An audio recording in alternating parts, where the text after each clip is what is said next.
शहर के पुराने हिस्से में एक बहुत बड़ा शोरूम था जो कई सालों से बंद पड़ा था।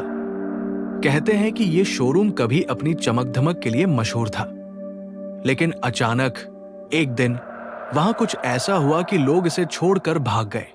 लोग कहते थे कि वहां एक आत्मा का वास है। सागर, एक जिज्ञासु और साहसी युवक जो अंधविश्वास पर विश्वास नहीं करता था, ने उस शोरूम को खरीदने का फैसला किया।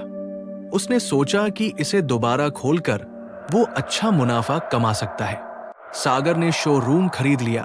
शोरूम की सफाई और मरम्मत के दौरान मजदूरों ने अजीब घटनाओं का सामना किया।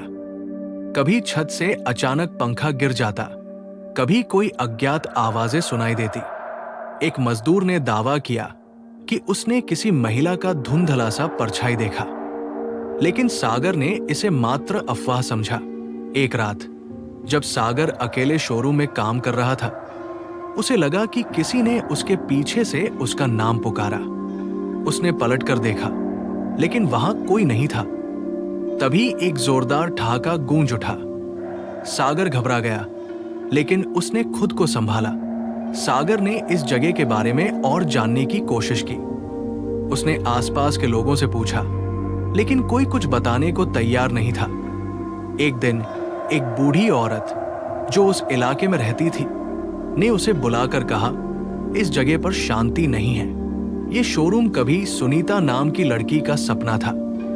उसने इसे बड़ी मेहनत से बनाया था, लेकिन उसके ही पार्टनर ने उसे धोखा देकर उसकी हत्या कर दी। तभी से उसकी आत्मा यहां भटक रही है। सागर ने इसे कहानी समझकर टाल दिया, लेकिन उस रात उसे बहुत भयानक सपना आया। उसने देखा कि एक लड़की उसे पुकार रही है और कह रही है, मेरा बदला पूरा करो। एक रात जब सागर शोरूम में अकेला था, अचानक सारी लाइट्स बंद हो गई। चारों तरफ अंधेरा छा गया। तभी एक ठंडी हवा का झोंका आया और सागर ने देखा कि सामने एक सफेद साड़ी में लिपटी लड़की खड़ी है। उसकी आंखें जल रही थी और वो सागर की ओर बढ़ रही थी। सागर ने डरते हुए पूछा, तुम कौन हो? लड़की ने धीरे से कहा, मैं सुनीता हूं। मुझे न्याय चाहिए। मेरे हत्यारे को सजा दिलवाओ। सुनीता की आत्मा ने सागर को बताया कि उसका पार्टनर, जो अब एक बड़ा बिजनेसमैन बन चुका है, उसकी हत्या का जिम्मेदार है। उसने सागर से मदद मांगी और कहा, अगर तुमने मेरी मदद की तो मैं तुम्हें इस शोरूम का सच्चा मालिक बना दूंगी। सागर ने हिम्मत जुटाई और उस बिजनेसमैन की सच्चाई उजागर करने का फैसला किया। उसने पुलिस को सूचित किया और सबूत इकट्ठा करना शुरू किया। सागर ने सुनीता के दिए हुए संकेतों के आधार पर उसके पार्टनर के खिलाफ सबूत जुटाए। आखिरकार वो दोषी साबित हुआ और गिरफ्तार कर लिया गया। जब उसे जेल की सजा सुनाई गई तो सागर को लगा कि उसने अपनी जिम्मेदारी पूरी कर ली। जैसे ही न्याय हुआ, शोरूम से सारी अजीब घटनाएं खत्म हो गई। सागर को लगा कि अब सुनीता की आत्मा को शांति मिल गई है। अंतिम रात जब सागर शोरूम में अकेला था, उसने सुनीता की आत्मा को देखा। वो मुस्कुरा रही थी।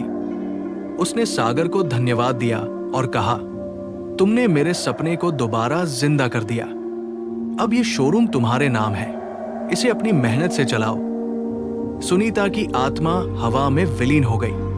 अगले ही दिन सागर ने शोरूम को एक नई शुरुआत दी और ये शहर का सबसे मशहूर स्थान बन गया। क्या आपने कभी सोचा है कि अंधविश्वास के पीछे भी एक सच्चाई हो सकती है? अगर हाँ, तो इस कहानी ने आपको क्या सिखाया? ऐसी और कहानियों के लिए जुड़े रहिए।